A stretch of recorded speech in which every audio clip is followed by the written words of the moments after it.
Hey everybody, Mobile Gamers Unite here. Another day of bliss in paradise over here in Langrisser. So I have to address the last video I made. I did have a little oopsie in there. My bad, guys. It was like 3 in the morning when I shot that video. On the upside, as soon as I got done shooting that video, I did a single pull with a 99-cent bundle, and I finally got my Deedlit. So hooray, that's just awesome. I'm very happy about that. I thought I was going to have to wait till the end of the week and burn through like 100 pulls. That wasn't the case, but if we look at my resources here, they are, I have 6,000 gold, I have 29 blood diamonds, so your boy is tapped. But regardless, we can talk about Deedlit now. There's a lot to talk about, but first I do need to go over the little oopsie I had with Ashram. Here he is right here. The oopsie that I made was saying that he has a higher attack in his cavalry class than he does in his flyer. When I changed his class, his attack did go up, but I believe that it was because I had some class enhancements on him. I think it factored all these in. So my bad about that. My little oopsie right there. So you're probably wondering why he's not a flyer. I decided to leave him in this class because, and don't get me wrong, I did change him to a flyer and I played around with him and everything. I guess my justification is this. Everyone's going to expect him to be a flyer. So if I ever do put him into an Apex box and I pick him, my opponent's automatically going to try to counter him, and they're probably going to bring some archers.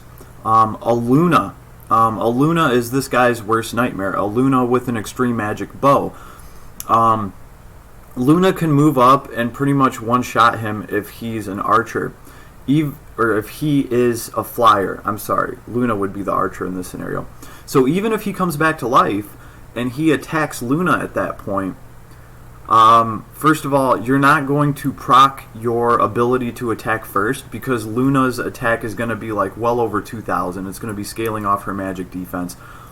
And if Luna has an extreme magic bow, you're done for. You will move up to attack Luna and she will wipe you out. So the way that I'm looking at this, I feel like it's easier for him as a cavalry unit to overcome lancers than it would be for him as a flyer unit to overcome archers. The other thing is too, what is that accessory called that gives you Slayer's Emblem? I think it is a Slayer's Emblem. There's a lot of those in Arena because we fight a lot of flyers, so a lot of characters are going to get a huge strength boost when fighting him in his flyer class, as long as they have that accessory. And there's a lot of people that use that accessory in Apex. So when they get like their 20% more attack against flyers, that's going to take away from this guy's ability to attack first if his attack's higher, because I don't think it's going to be higher when he's in his flyer class and your opponent is using a Slayer's Emblem. And just generally, like I said, if you pick this guy in Arena, if you decide to try it out, as soon as your opponent sees that, they're going to think he's a flyer, because 90% of players have chosen to make this guy into a flyer. So I decided to just leave him like this for now, and I'm going to try my luck with him, see how it goes. Obviously, he's only at 6,000 power. There's still a lot of work to do on this character. I do like the items I have for him. I'm going to stick with the blood sword because, let's see, I think one of the issues they were having with, what is the axe called that does fixed damage before you actually attack? You know what? I think you guys know what I'm talking about. Ragnarok. If you use Ragnarok with him in his flyer class, if the fixed damage takes your opponent out, it doesn't count as Counter-Strike taking your opponent out. And then Counter Strike will not be replaced with Decimate because it doesn't count as him actually getting the kill.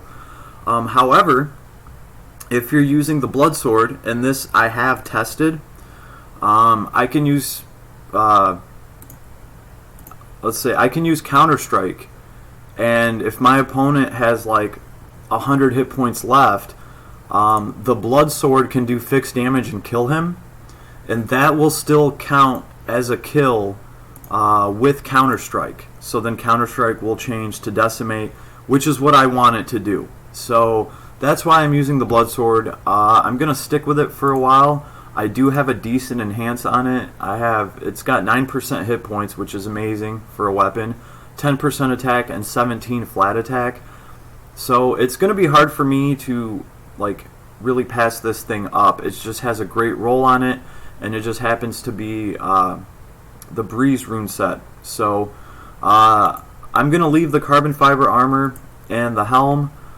I'm hopefully going to be able to roll some hit points with the attack. That's what I'm aiming for. I still want, 4 or 5% attack from each of these if I can get it, but I would like to roll like some 10-15% hit points to go along with it. And obviously the Lone Star armlet, this will be replaced with probably a Slayer's emblem or something that's just going to give him more attack regardless of whether allies are near him or not. So this is what I'm going to be doing with my Ashram. I'll keep you guys posted, but so far I gotta say I actually really enjoy playing this character. It's kind of a good thing that I had to wait to get Deedlit, because I don't know if I would have just benched this guy. So that's why I'm making the vids about him. If you have this character, maybe you were trying to pull for Deedlit and you pulled this character, try him out. I understand that a lot of people aren't going to run this guy because, well, he competes with Leon, and a lot of people are going to say, well, my Leon's at 1700 attack. Why would I build this guy up from scratch? And it's a very valid point, and I think that's why this character doesn't get that much play. I believe when Nitro did his video on this guy, he couldn't even find any like Apex matches with Ashram, so he had to use footage of Ashram doing his awakening trial. So that's just like should tell you how much Ashram's actually getting applied out there. So untapped resource, everyone, untapped resource. Just because a character is not being used does not mean it's a bad character at all. I mean, this guy, he has so many abilities and he's so strong. Again, I'm running him with the Strat faction, so he can get around terrain, so it's not an issue for me. I could understand people wanting to run him as a flyer with a little bit higher attack and skill. If you're running him in other factions where they're not going to give him a faction buff that lets him go over terrain and ignore it, then yeah, I could totally see, like if I had to run him strictly for Heroes of Time, yeah, I would probably make him my Heroes of Time flyer, because I really don't have a Heroes of Time flyer. I think this is the first one. But I'm going to stick with Strat Masters. This has really kind of helped me because I've been wanting to play more with my Strat Masters team, and I really like those characters. So that's pretty much what I've been doing, is just messing around with different characters, in a different faction that I'm not used to. Mystery Knight is definitely one of my favorite characters to play right now as well.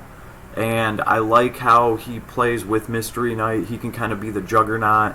Also, I like this debuff that he throws on everybody, because my Mystery Knight, this was kind of an obstacle for me to cross. For my Mystery Knight, I built her with this Astaroth staff that when battling enemies affected with debuffs, her intelligence increases by 15%. That's like some real tank busting stuff right there. When Mage Knight gets 15% more to her intelligence. The other reason I like this is because it does have a 30% chance to stun the enemy. So if I don't kill the enemy, at least I have a chance to stun them. This has paid off for me in some arena battles. So, but really, I'm trying to proc that 15%, and this guy's really good at just pretty much debuffing everybody around him and increasing their chance to being critically hit. So if Mystery Knight comes up right after him and uses her Tank Buster move, she gets 15% intelligence because the enemy has a debuff on them. And then on top of that, she gets a crit. Like, you're going to be really hard-pressed to find a tank that can really survive that. So that's kind of where I'm going with this. That's why this character is so important to me. And that's why I'm going to be leaving him in the class that he is. But I got to give a shout out to the people that did correct me so kindly. I'll look that up while we go through everything. So here's the next thing. We have to talk about, here she is, Deedlit. So we're going to have a very interesting discussion about Deedlit because, well, first of all, let me give props to people. Ken Nguyen, thank you very much for pointing out that the reason the Knight class had a higher attack was probably because of class enhancements. You were absolutely right. It was like 3 in the morning, and it didn't click, right? Also, I was so excited for pulling Deedlit that, yeah, it was a crazy night. It was a crazy night, everybody. So, yeah, and Numi, you had a good point, too. Thank you. That kind of got me researching this. So, Ken Nguyen and Numi, thank you both. Thank you very much. All right, that's very well appreciated. I actually like to be corrected. If I'm wrong about something and you correct me on it, chances are you're helping me, right? So, and then I can pass that on to other people. So I always want to give props to anyone that helps me out attain knowledge. All right, so now we have Deedlit. Here she is. Also, who out there thinks that her base skin looks way better than this wedding dress crap? I mean, like, I just think she looks so much better. She looks like a little elf that's cosplaying Link. She just looks awesome. I love her skin. And then they want us to buy this this white fairy lullaby thing. She's like in a wedding dress. I mean, she ain't getting married to me, so I really don't care. I really think that her base skin just looks way cooler. Langrisser needs to do something about that. You guys are charging so much for these skins, and a lot of times the base skin looks better. Same thing with Sakura, in my personal opinion. I do like Sakura's normal skin better than this. What is this? Like, I have this on just because I was kind of looking at their skins, but what is this? Like, what is this whole getup that Sakura has? Like, is she gonna take riding lessons to learn how to ride a horse? It looks like she's getting dressed up to go to a country club or something. So I do like her whole samurai getup a lot better. I just think it looks cooler. There's my Sakura. That's how we want her. Alright, so the same thing with Deedlit. At least her base skin is awesome. I dig the whole Zelda thing. She definitely looks very cool. So now we actually get to Deedlit. So, like, notice I have no resources right now, so I just pieced together whatever set I had for her. Obviously, this is not anywhere near best in slot. I'm kind of testing the arcane battle grab on her just to see if any of that fixed damage is worth it. Here's the thing. She's a very unique character to play, and we all have to learn how to play her and use her. Alright, Gift of Eternal Life is kind of a big deal for her. You want her to have this. Arcane Battle Grab, I'm just messing around with that. Ana's Helmet is just giving hit points and defense, and I had it ruined, so why not? And if we look at the Star Earrings, everybody is equipping her with the Star Earrings. Right? If we actually look at some of these, look at Agblade, she's almost at 8k already. She's using Gift of Eternal Life. She's using the Giant's resolve, which I have 4 of those, so I'm probably going to make one of them. And obviously the case here is you don't want her to be critically hit. Like, this is clearly a Deedlit that's getting set up for arena. Okay, the star earrings are going to give you more defense against assassins and archers, so Zarita's going to have a harder time, one-shotting this girl. And obviously the Fury of Tyr, this is just a great helm for anybody that uses an ability before attacking. Because if you use an ability first and then it lets you act again and attack, you're effectively going to proc 10% more skill damage before you do your attack. So, and obviously this girl can hit pretty hard with her skill damage. So this is pretty much the build that everybody's going with. Like, you might see a variation in the headpiece and the armor, but everyone's using Gift of Eternal Life, and everybody's using the star earrings. Here's another one. Star earrings. Yeah. Hand of Tears, star earrings.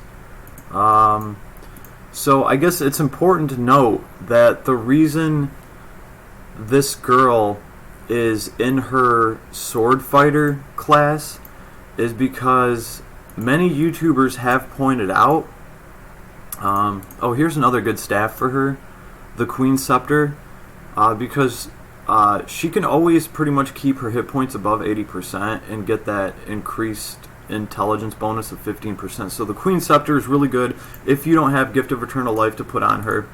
But if we look at everybody that has this girl, it's pretty much, oh, here's somebody that actually went with a Droopnir. Okay. Alright. So 1 out of 10, and then we're right back to the earrings. It all goes back to why, and in fact, yeah, the Holy Ring. I thought about this too because it grants immunity to silence, but I don't find that I'm fighting too many things in Apex recently that are trying to silence me. So, yeah, I mean, it's probably a better bet to bring those earrings because Zarita's always out there lurking, Assassins are always out there lurking, Omega's always out there lurking, and they're going to try to take your Deedlit out. So that's like the biggest thing that I've heard across the board is this is why people put her into the sword fighter class, because she's going to be more tanky, she's going to be able to take more hits, and ultimately that's what you want her to do. You want her to be able to survive. This girl's going to be a target. Like, nobody can stress that enough. Alright, multiple YouTubers have talked about this. This is why, because in her other class, I believe her other class is actually a mage class. Yeah. And so you would have a higher intelligence if you were the high elf. But nobody's building her as a high elf. They all want to build her as an elven sword fighter. That way she doesn't get taken out. Like, that way it's less likely that she can be one shot with assassins and stuff like that. Her attack range really doesn't matter because she uses skills that let her and her troops attack from 2 blocks away. So everybody's been making her the Elven Sword Fighter for the simple fact that she's just more resilient. And a lot of YouTubers have talked about different enhancements and how you should always put defense on her and just anything to mitigate the amount of damage that she's going to take, because people are going to take shots at Deedlit. And whether or not she can shrug that shot off, that might just determine whether or not you're going to be able to win that fight or not. On the upside, when people attack Deedlit, most of the time they have to expose themselves too. So if you can make Deedlit tough enough where your opponent has to expose themselves to attack her, and if she survives, you can effectively have a good chance of, taking out one of your opponent's units, the one that was trying to target Deedlit. And Deedlit can also heal herself up and everybody around her. So here's my whole thing. This is just kind of what I've been brainstorming on. If defense is so important for Deedlit that we're going out of our way to make her into this infantry class, and she's wearing the star earrings and things like that, I guess my whole thing is, why is everybody putting the same rune set on her. Everybody is putting Breeze on her. Now, granted, I get that you want her to have the ability to move further so she could keep up with your troops, maybe throw down some support and healing. Also, this is going to give her a bigger attack range, but that's only if it procs, okay? And literally, 100% of people... Oh, wait, we have one clock. We have a clocker. Alright, 1 out of 12 so far actually put clock runes on her, which I thought about doing too. You know, some of these abilities are so amazing. It'd be nice if she could just double tap them with clock. But then it goes right back to Breeze. Everybody's putting Breeze on her. So this is my one big question. Since Breeze only procs 30% chance, there's a good chance you can go through a fight and never even proc it at all. The other thing is this girl moves 3 blocks into the enemy's threat range, then she can act again. She can move another 3 blocks and attack 2 blocks away. So she has an 8 block threat range already if you play her correctly, right? And that's without you teleporting her or anything like that. This girl is going to be able to reach 8 blocks on her own movement and attack somebody, you know, with one of her skills, doing a ton of damage. It's awesome. The point is, other than that movement, all Breeze is doing is giving you, what, plus 10% damage. So this is why I just kind of left this on her, because this is giving me skill damage, 10%. I'm just going to try this out for now.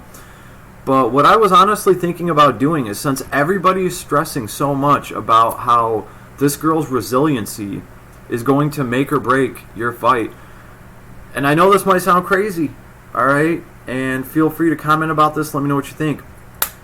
Why wouldn't I put Steel Rune on her? Well, why wouldn't I put Steel Rune set on her? That's going to proc every single time somebody's attacking her. No, that's always going to be useful. There isn't going to be a case where you run an Apex match where Deedlit doesn't get attacked. From my understanding of it, she's always going to be a target. People are going to try to take her out. There's a good chance that Breeze might not even proc.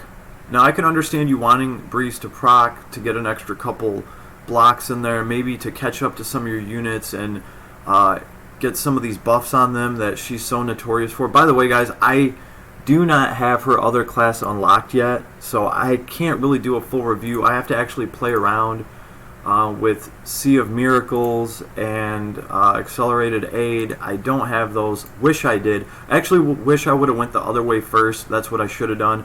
I should have went the High Elf way first and then capped everything off with the Sword Fighter, because at least right now I could be using all her amazing support abilities.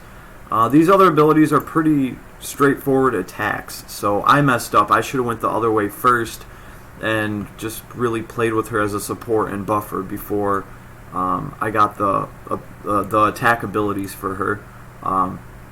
But she's still fun to play so far. Mine's only at like, what, 4K? So I guess that's like my big question. That's what I'm trying to debate with myself right now, is why aren't we putting Steel Rune set on her? That's going to give her 10% damage reduction from Zaritas, from everything, whether it's magic, physical. We know she's going to use it, right? That's what all these other YouTubers are stressing about, is building her resilient enough to take a hit. So that's honestly what I'm thinking about right now. So the floor is open, guys. Leave a comment. Let me know what you think. I'm just trying to think outside the box here. There's no wrong answers. I just want to have a good discussion about this. And then later on, when I actually fully unlock Deedlit and actually have time to play with her, because she is so much character to take in, right? It's just like her playstyle is different. She gets to proc her act again thing. Then there's the matter of what kind of buff do you want to use before you do that, and how do you want to go about your attack. You know, then we got soldiers. Unicorns are great because of the whole terrain thing, but I see a lot of people using Crystal Warlocks with her. I can see why. They heal themselves. My Crystal Warlocks are only level 6, so this gives me a reason to actually build them up, like see her power level drop. My Unicorns are level 10 though, so I am very excited about this character. She is like the Heroes of Time version of Yulia, in my opinion. To me, she's that type of character. And since I don't use Yulia this girl is a big deal for me. I'm going to be running her in the Heroes of Time faction with Joshua and stuff like that. So that faction, my Heroes in Time faction really needed some support and healing that this girl can bring all in one package and a ton of damage. So I can't wait to get her out there. Yeah, that's really all I have to say about Deedlit right now until I can actually try her out and mess with her troops, try some different equipment. But this is what I have right now that I'm just struggling even to level up this Gift of Eternal Life. But yeah, let's talk rune sets. The comments are open. Let me know what you think, because this is what I'm thinking about. If I put steel on her, she's going to have more resiliency, and that is what everybody is stressing so bad with this character. So like I said, the comments are open. Let me know. Hit like, hit subscribe, and always have an awesome day. Alright, and if you didn't pull Deedlit yet, or Ashram, we still have plenty of time. Don't worry. Make sure to check all the little events that we're doing. I think you can get a ticket out of there right now, just, for doing that puzzle piece thing. So check out all the events, and have an awesome day. Stay safe out there, everybody. No social gatherings. Peace.